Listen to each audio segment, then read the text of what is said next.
Welcome to the Ecommerce Alley podcast, where we believe that great brands are built, passionate leadership, smart operations, and of course, powerful marketing. I am your lovely host, Josh Coffey, and I'm glad you're hanging out with me. If you don't know me, I've helped brands generate way more than 10 million, tens of millions in revenue through digital marketing, implementing it with our team, and then also through coaching and training thousands of brands. And so what I'm gonna talk about today is actually some stuff we've done. And so hopefully you find this valuable, because I know that I poured my heart and soul into this. We're gonna be talking about a client of ours that we were able in 90 days to bring them from 153,000 a month in revenue to 269,000 a month in revenue. And so over the course of that, we were able to do it in a few steps. And I'm also gonna break down a few things. I'm gonna talk about what we did, what their team did, and what I believe is going to be necessary in order to get us to that 500,000 a month line over the next 6 months. And so first and foremost, we did not do everything on our own. We played a role in this for sure. But there are other people involved, especially when you start to work with brands that are starting to grow to this size and beyond. And so I want to talk about what these different aspects are, and then hopefully you can kind of glean some things from this based on where you're at and say, hey, I need to start working on this or this. But before I do that, this is for all the real fans out there. If you have been watching on YouTube, on the internets, and you notice that I have the same cup and coffee in the same spot with the same exact shirt on, well, that's just because I forgot we were filming 2 podcasts today, and I wore the same shirt. So I did not bring any backups. Dylan has already made fun of me for this, and so I don't want to talk about it that much longer. But if you're wondering, hey, that's the scenario we're working with here. But you should actually be impressed that we're working ahead. You know, we work ahead over here occasionally. And so, yeah, I appreciate your understanding, because, you know, I'm not to that point yet where I could have just said, oh, I'll just take the shirt off and I'll go shirtless. But I'm getting there, okay? I'm trying to eat better and I'm trying to work out more. All right, so. Okay, so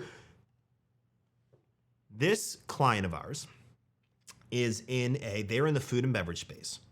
And I'm not gonna give you their name, so you can't go find everything that we're doing and reverse engineer it in case you happen to be a competitor in that space. So they're in the food and beverage space. But what I will say is I took their numbers from March of this year. And this is the month before we came in and did a lot of things. So this is March of this year. And the revenue in March was $153,216.83. And then I ran the numbers in June. So March, that's what we did. And then we went to work. We did a lot. There's a lot of stuff that happened here. Between April, May, and June, by the end of June, we had generated $269,832.44 just in the month of June. And so what's pretty crazy is actually the first 6 months of this year, we were already beyond what the entire revenue of last year was. So we're probably going, I'm predicting they're like 3xing revenue this year, which is gonna be pretty awesome.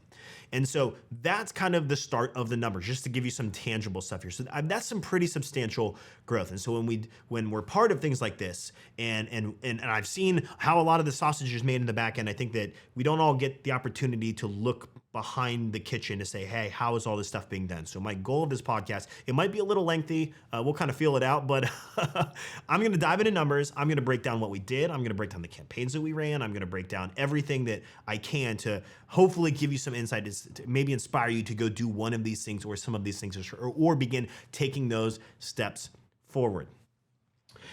Now, at the start of this relationship, let me just kind of start out here. So when this brand came to us, they really wanted to grow their store. They have an offline, they do have brick and mortar, but COVID in the pandemic had really annihilated a lot of that business. And so they had really moved to online, and they were hoping to really grow that. And they're up before working with us, their largest month, which is their peak month, which was it's in December. So their largest month was December, and we started working with them in April. That was their largest month they had ever had online, and it was $183,000. And December is usually off the charts, so that is not expected.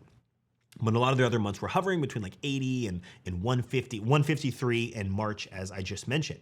But the thing was, they were online, but then when iOS 14 came, just like the rest of us, it kind of punched them in the throat. just like it did with me, just like it probably did with you, right? Because they would see their Facebook dashboards. When I audited their accounts and our team's looking at their stuff, we could see their Facebook dashboards, and they could too, but they knew that tracking was off.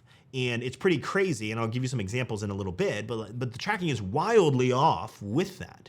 And so when you make decisions based on bad data, it can put you in a really bad position.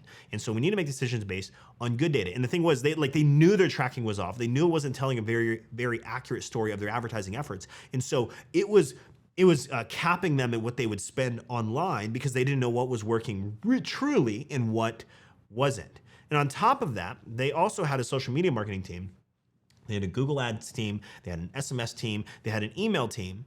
And if you're familiar, I don't know how familiar you are with attribution, but everybody wants credit for everything, right? That's why a lot of things are based on what we call last click. And you even have some that, like Facebook, when you're going and you're running Facebook ads, you could choose a 7-day click or 1-day view, or you can also choose a 1-day click or 1-day view. And so what that means is, let's say, I'm gonna give you a crazy example. Let's say that somebody came from, they went through Google, they found you on social media.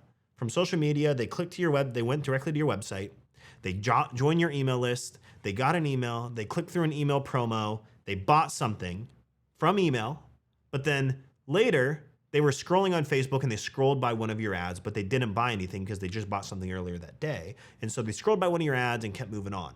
Well, in all of that, the question is, where did they really come from, right? Who gets credit for that? And so this is one of the great attributes, and you can look at attribution in a lot of different ways, but this is one of those challenges of that. And so the thing is, like, email would take credit for that, but if you had a view window on your attribution settings in Facebook, because they just scrolled by the Facebook ad, and if you have view settings on, Facebook will also take credit for that if it knew that they were on your website from the pixel.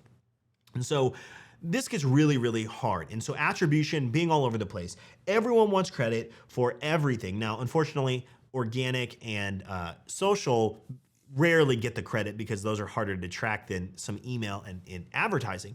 But the thing was, like, we had to fix that because without good data, you can't make educated, wise decisions to really, really grow unless you just have money to throw at everything and just kind of like gut feel it, or like look at things in big aggregates and just kind of go based on that. But even that's not a really good way to do it. And so from a Facebook ad standpoint, just to kind of give you the context of where they started there, because that's what we helped with, Facebook ads, just so you know. So from a Facebook ad standpoint, one of the owners was actually operating the ads on their own with the help of a Facebook advertising, what I think they call now a Meta Pro. Now let me pause right there. How many of you, by show of hands, or by in the back of your mind thinking this, have received a call from Facebook or an email from Facebook or a prompt inside your ads manager to work with a Facebook rep or a pro and got on the call with them, and they want to create this whole plan for you and meet with you frequently, and they want to give you all this advice, and then you start rolling out campaigns and you start implementing. I mean, let me ask you this. How many of you, first of all, have done that? And then follow-up question, how many of the things that you implemented based on what those quote unquote pros said actually crushed it or worked? Well, I'm gonna bet not many of us fall into that bucket. In fact, I have never met a single person who has implemented what these Facebook quote unquote pros that Facebook assigns to you, and you get like 13 of them a year. I've never met one person in my 10 years that has done that and said, I had great success and my ads killed it. They told me to do this, and then suddenly my campaigns took off and I was profitable. No, it never happens like that. What happens is you implement what they say. Most of the time it doesn't work, but there's always a reason to it. And so I say this because I have done it. Actually, I've done it 5 times. We worked with 5 reps. Because when I first got in, we worked with reps for us, and then we had other clients that the reps were contacting them, and then our clients would say, hey, could we like meet with the reps and then create a plan with Facebook's reps? I mean, it's Facebook. They should know what's going on. And so every time we implemented things for us or our clients, the strategies, the campaigns, everything, just the results plummeted. We got crap results from implementing those. I mean, they'll often recommend that you run traffic campaigns, and then they'll recommend you run add to cart campaigns. And from a practical standpoint, I will tell you right now, I have never seen those objectives run profitably. Never. And here's the thing, like if you have, then I want you to personally reach out to me at josh@ecommercealley.com and say, Josh, I met with the Facebook rep, followed every single one of the recommendations, all my traffic campaigns, my added cart campaigns, they're crushing it. If that's you or my brand awareness, then please email me. I want to know, but I have never, ever firsthand experienced or seen that. So long story short for this client, we told them no more calls with Facebook. What we're going to do is we're going to come with a game plan to align. We're going to align our marketing and attribution. And then we're going to manage the ads. And so created this plan. They ended up hiring us. So what we did right away, there are a few things we set up, and this is where you take notes. All right, take notes in your brain if you're driving or on a notepad. Here are the first three things that I believe everybody must do. I don't care what size you are, you have to do these things. So number one, we established our starting point with what's called a scorecard. Now, I didn't invent this term. Gino Wickman from the book Traction is the first place that I ever saw it. Maybe he probably didn't do it. But basically, a scorecard is keeping score. How well or how bad are you doing? And we created a scorecard with the most important metrics to us that we could track week over week. And we would go in and we would fill out the spreadsheet once a week so we could see a trend in what was happening. And then we would also track it monthly. And so in this, we included things like revenue, average order value, ad spend, ROAS, conversion rate, et cetera. Right? We took a list of our top numbers and the metrics that would give us good data to say what was working and what wasn't working. And when we ran this, we got our starting point, right? We want to say, hey, okay, we're at point A, and let's track the progression of this so that way, if there's something that goes wrong, because we're looking at it every week and we could see the previous week and the previous week at a glance, we can make moves, and it gives us a pulse on how our marketing efforts are doing. So I believe you need a scorecard, not just for Facebook advertising, but for your email, for your SMS, for your social efforts. I believe you need it for the most important marketing things and most important metrics for your business, which most of them are marketing-based metrics, because in that way, you don't get to the end of the month and you look back at the previous month and be like, oh crap, something went wrong in week 2, and then now you're being reactive instead of proactive, right? So this allows us to say, hey, if something went wrong last week, we're adapting already. We're not waiting until next month to start adapting. So that's the first thing we set up. We established our starting point and we started tracking our metrics with a scorecard. Now, the second thing we did was we established our KPIs, our key performance indicators. So what this means is these are the most important metrics that we say, hey, if we're achieving these types of numbers for this particular metric, then we're winning. That means it's a key performance indicator. Are we performing or are we not performing? So if you don't have these in your marketing efforts, including email, like things like that, like open rate should be one thing. Revenue from email should be okay, but you should have numbers that you're striving for, right?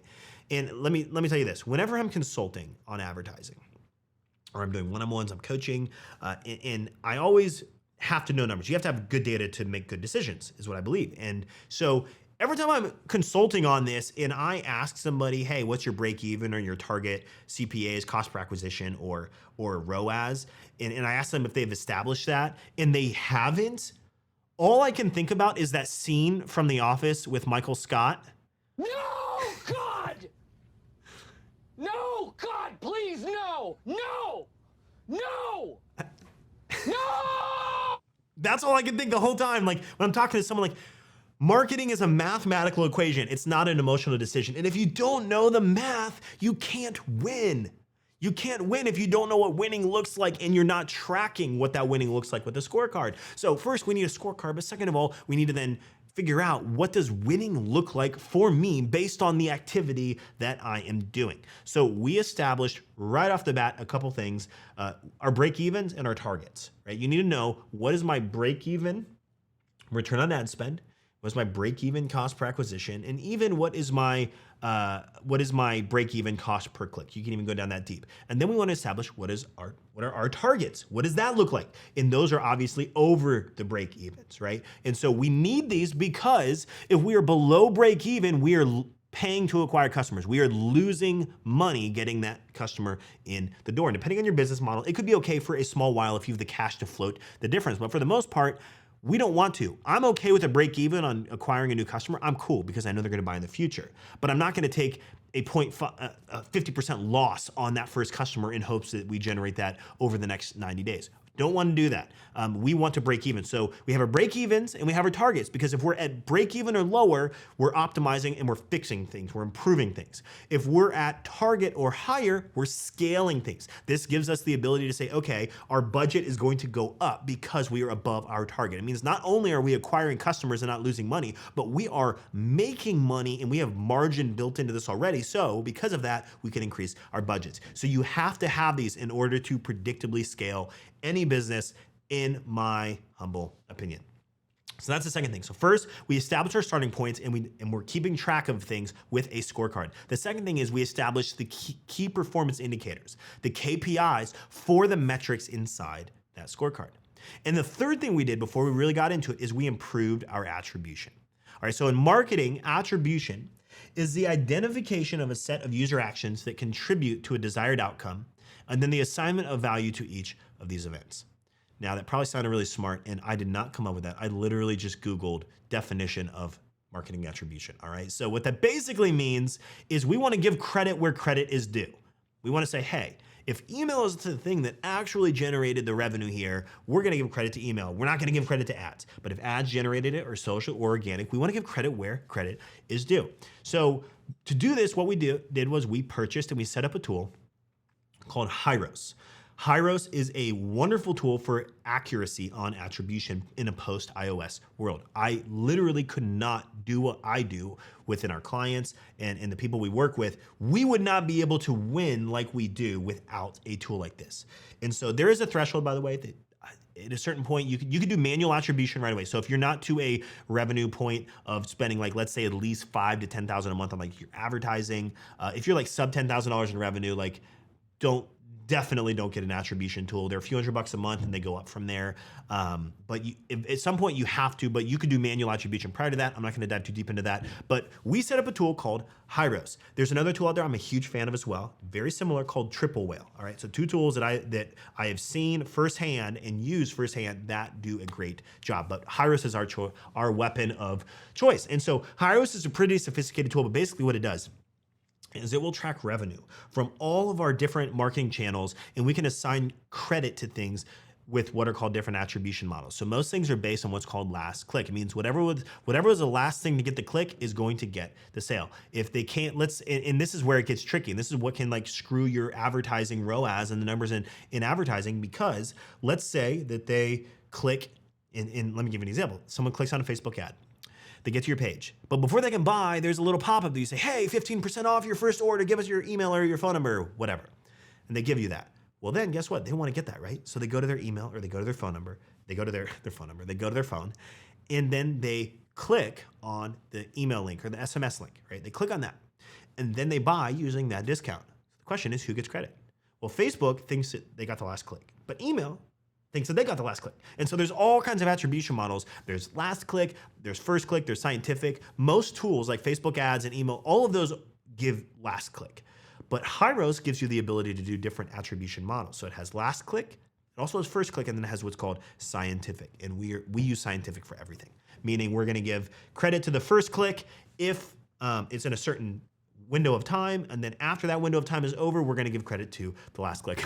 I can do a whole thing on just attribution, but we're not gonna dive too much deeper than that. So basically, by setting this up, it showed us exactly which Facebook campaign, Google campaign, ad set, ad, etc., down to the email, produced exact revenue, and it gave us complete transparency on performance, which is what I desire too, as an agency as well, because we have our agency side of the business, other than the training. We want accountability. In Facebook ads, here's the problem, is so many agencies, they can go in and they can be like, oh, well, iOS 14 and attribution is off and it's underreporting and blah, blah, blah. Well, fun fact, we actually see overreporting almost all the time in Facebook. We don't see underreporting, we see overreporting. So if you see bad results on Facebook now, it's probably overreporting. I know iOS loses things, but then Facebook for some reason is also like counting back all this stuff, and we see overreporting all the time, especially if you have offline conversion set up and it's duplicating your stuff and you don't understand how to fix that. So we see overreporting all the time. So Hyros will show us that, and then it'll also allow us to run what's called a cohort analysis so we can understand our customer lifetime value of the customer in the first day, 30 days, 60 days, 90 days, and well beyond. And so this gave us data to say, this allowed us to say, okay, because now we know what our customers are worth on day 1, day 20, day 30, 60, 90, as far out as we want, we can be as aggressive as we want, knowing what the value of those customers will be over time. And so now that we were tracking the company health from week over week with that scorecard, and we'd improved the trackability of all of our efforts. We're using Hyros. It really positioned us to make wise marketing decisions. So the things are based on real data, not hunches, and also not what these tools are telling us natively. Because again, everyone wants credit for everything. And because we needed to scale and we're trying to aggressively grow, we had to have good data. So bad data is bad optimization. Good data is good optimization in all of your marketing efforts. All right, so that's kind of the first three things that we had set up. So you need to have an established starting point. You need a scorecard. You need to establish what your key performance indicators are so you know if you're winning, losing, or going above and beyond so you can start to scale. And then you need to make sure that you improve your attribution, because without that, it's really hard to make some really large gains in your revenue. All right, so now let's talk a little bit about the Facebook ad campaign strategy. Now, they had an existing account. All right, so they had already been running ads on Facebook for, well, I think about a year when we had taken over. So they had been doing this already. Now, when we take over an account, that sounds a little hostile. Maybe when we transition into managing an account. When we do that, what we want to do is we want to look at what is working. And let's start with what's working, because we don't want to introduce too many variables if we don't have to. All right. So a lot of times, like maybe you've been running ads for a while, and then you join our $27 boot camp or something. You go through the boot camp, you get all inspired, and then you go and you introduce all these new variables that you have never done before. Like, great, I love testing and stuff like that. But if you're always starting from scratch and not using what's already working, then it's like you just start at ground zero every time. And so we went in and we could have revamped everything. But rather than doing that all right away, we want to say, okay, how can we analyzed everything, and we said, okay, what's working, what creatives, what copy, what hooks, what are the trends that are really working, what are the products that are working for them? And so we started with what was working at the get-go. So we started that, and we kept things running that were working, and we killed everything that wasn't working. That's kind of phase one. Like, let's just slice and dice. Let's keep what's working, kill what's not. The second thing was we got our catalog sale retargeting campaign off the ground. By the way, this is the very first campaign that we will launch for any brand. I don't care what the revenue size is. First thing we're launching is what's called a catalog sale campaign, or sometimes we'll call it a DPA, a dynamic product ads campaign, meaning it integrates with your store's catalog of products, it doesn't matter what it is, WooCommerce, Shopify, BigCommerce, Magento. Those are the core four. So it'll integrate with those, and based on the products people view or add to their cart, you can then in a catalog or in a carousel show those products to those people on Facebook ads. And so the reason we get that off the ground first is because that is a high profit campaign. It's so easy to generate sales from that. And so this, over those 3 months, averaged a 4.3 return on ad spend. Totally happy with that. We loved it. Their break evens were in the 2.8 range. That was kind of their break even based on the AOV. 2.8 was their break even. Our targets were 3.5, and this was producing a 4.3 ROAS every day, all the time. And we did this with a small spend, by the way. We did this with a small spend of about $30 a day. So we put $3,000 in and we produced about $13,000 out. That was what we ended up generating. All right, so that was the first thing. So we kept running what was working. We got this catalog sale, low-hanging fruit. Hey, let's pick it because it's low-hanging campaign, the catalog sale off the ground. And then we had to figure out what product would be best to lean into, to scale into. And so I believe in taking our efforts and focusing into something that we call an evergreen product funnel, meaning if you could choose one of your products, or you could find one product to put all your love and your attention and your energy into mastering the ads, the copy, the creatives and the audiences and the landing page and the upsells and the downsells of that one product, think of how much more predictable your business would be. You wouldn't have to be creating a billion different ads and creatives and different copy for these different products. You could be focused on that one as the primary entry point of new customer acquisition. And so this is key to scaling on Facebook. If you're trying to say, hey, I love all my, just like your kids, like I love all my kids equally, I love all my products equally. That's great. You can love them all equally. But the reality is there is one product that you could, if you put all your attention, don't do this with your kids, by the way, but if you could put all your attention and focus and energy into one product, think of how much better it would convert, how much faster you would figure out the winning variables and how much quicker you could scale and how much more predictability you would have in your inventory and your purchasing power, right? So just think about that for a moment. Let's take a moment, think about that. That'd be great, wouldn't it? Okay, cool. So now that we've thought about it, we had to figure out what that product was because we had no idea. I think they have over 200 SKUs, something close like that. So a lot of different products. The question is, what do we go with? Well, the first place we'll start is we're gonna look at our top sellers right away. Hey, what are our top selling products? And so we look at our top selling products, but we wanted to see, okay, let's test a lot of these. So we took 10. We took 10 of their top selling products to see what would be our strongest entry point.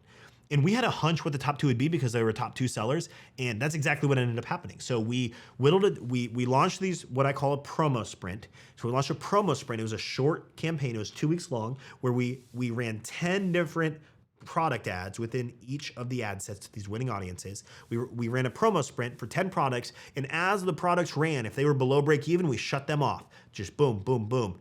And when we got to the end of the 2 weeks, we whittled it down to 2 products. And these are what we decided. And the crazy thing was these 2 products were their top 2 selling products. You know, we wanted to test 10, give it a larger sample size and say, hey, what works, what doesn't. And it came down to those 2 products were the best and they were also the #1 sellers, which was perfect. So we took these products and these became what we call our evergreen product funnels. These are the entry points for our new customer acquisition. So we found these 2 products and they became the entry point. So we put our focus into ads between the copy and the creatives, finding audiences for each of these that really resonated, working on the product pages, working on the upsells and the downsells, using tools like Zipify. If you've never heard of Zipify, wonderful tool, highly recommend it. Actually, we added like 3% of their revenue just came from upsells just by us simply adding it.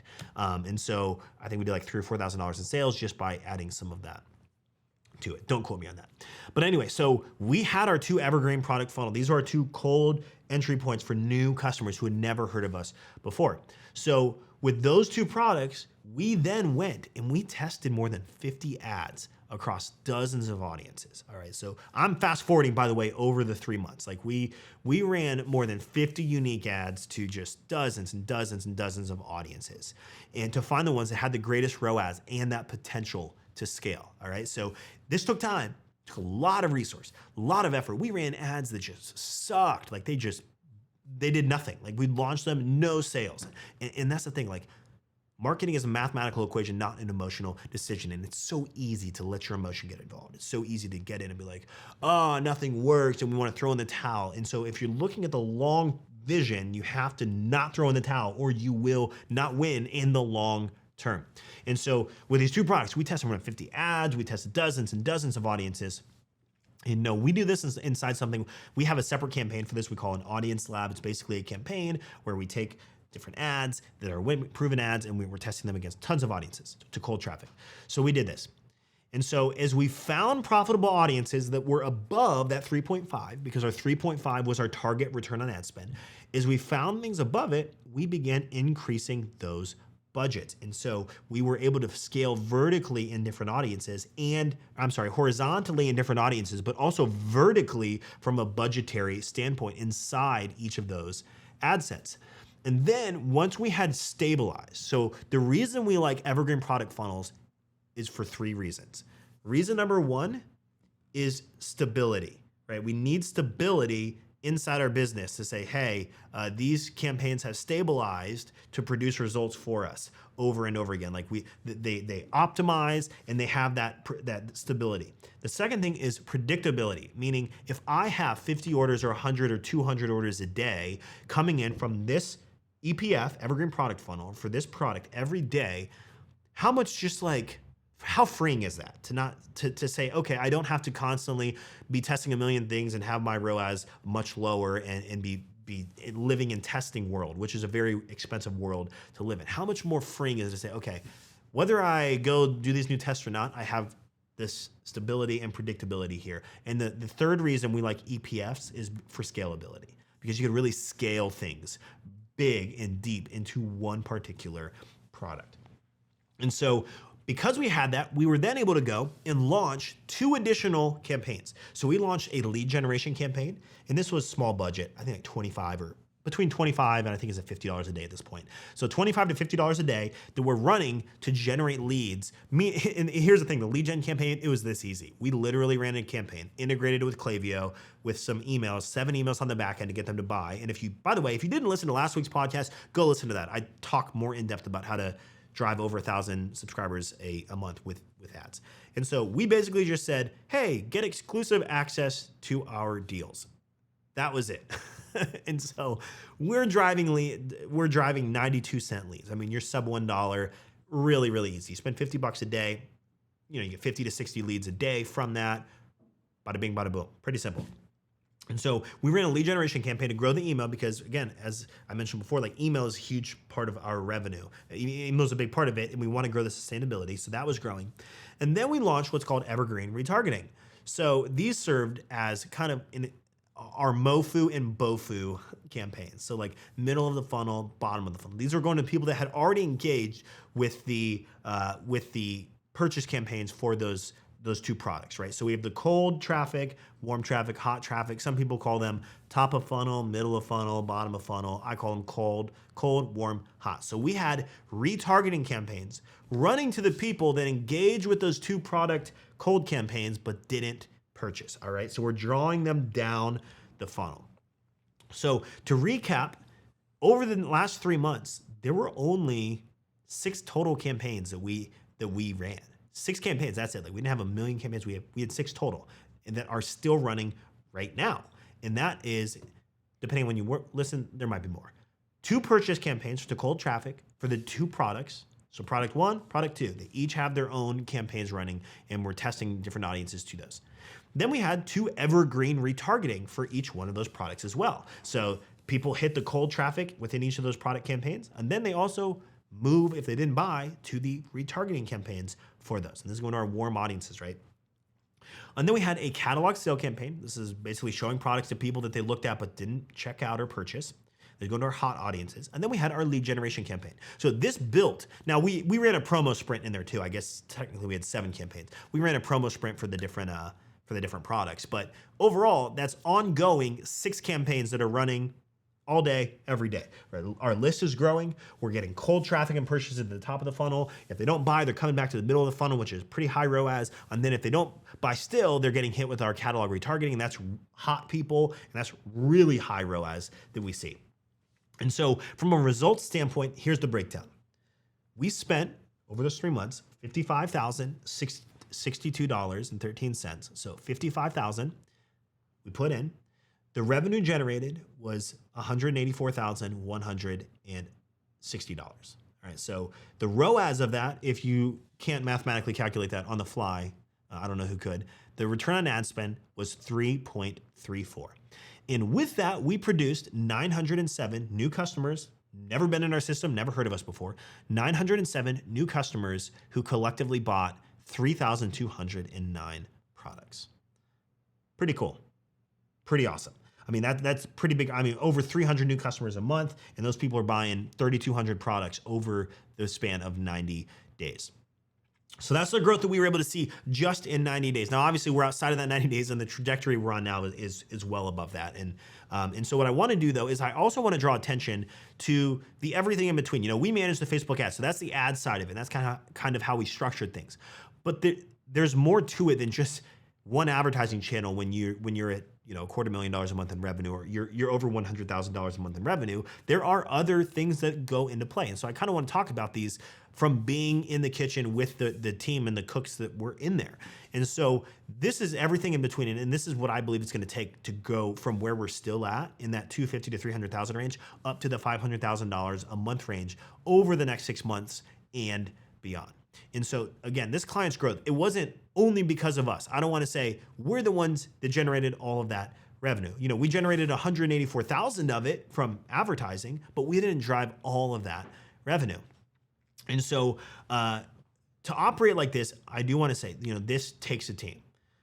And so because of that, to have a team, you have to have the right people in the right seats. And so I'm going to share a few things that attributed to that 175% growth over 90 days.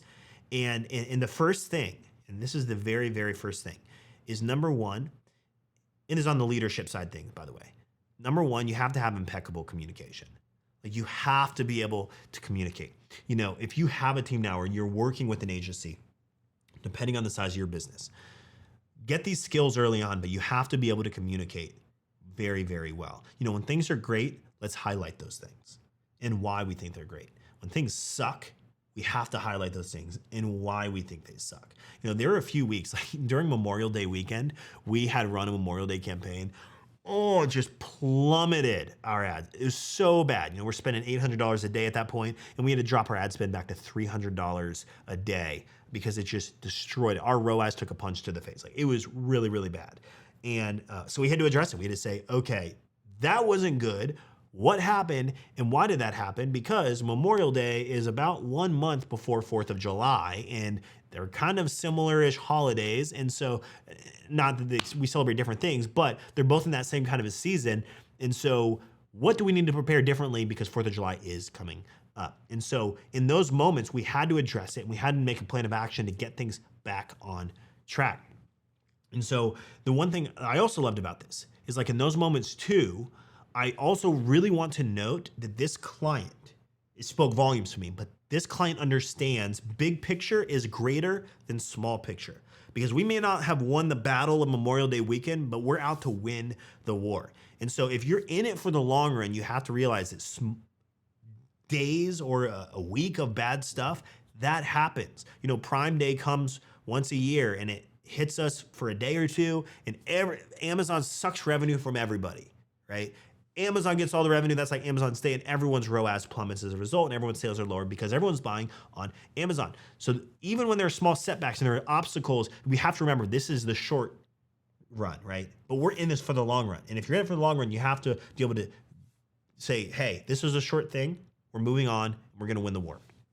And so the good thing is having a weekly scorecard sent to everybody was another way to communicate. Hey, here's what's working, here's what's not, and everyone had to fill out their stuff. And this keeps everybody accountable, and it also keeps everybody pushing hard. If you have other people outside of you managing marketing to know that, hey, what I do this week is going to be seen by everybody else that's also pulling weight, is going to make me want to pull my weight is aggressively as I possibly can, because I don't want to look bad, and I also really care. And so that's the first thing. The first thing is they had impeccable communication. The second thing is they focused on conversion rate optimization. And this is really overlooked. Like ads are really sexy, conversion rate optimization, not so sexy. So this client was constantly improving their website. They made this a priority. I mean, from testing banners to scarcity and urgency timers to the product page layout to the featured images on the homepage. They tested new things. They were always fighting to get better conversion rate to help all of their efforts across the board, from organic to email to SMS to advertising. They wanted everything to win. So they were also working on their website on an ongoing basis. And so with the thousands of visitors we were getting a day, we were able to see big swings in revenue based on changes they literally made that day or that week. Like we had one day where they changed the banner out, and just that change dropped overall ROAS between ads and Google by like 1.2, which was a huge drop in ROAS just by changing that. And we figured it out within 12 hours, and we said, hey, we got to change the banner back. They changed it back, and the ROAS went right back. And so that great communication helped with this, but conversion rate optimization was one of those things. And so the other thing too is like, they scored on Google Page Speed Insights. They scored a 14.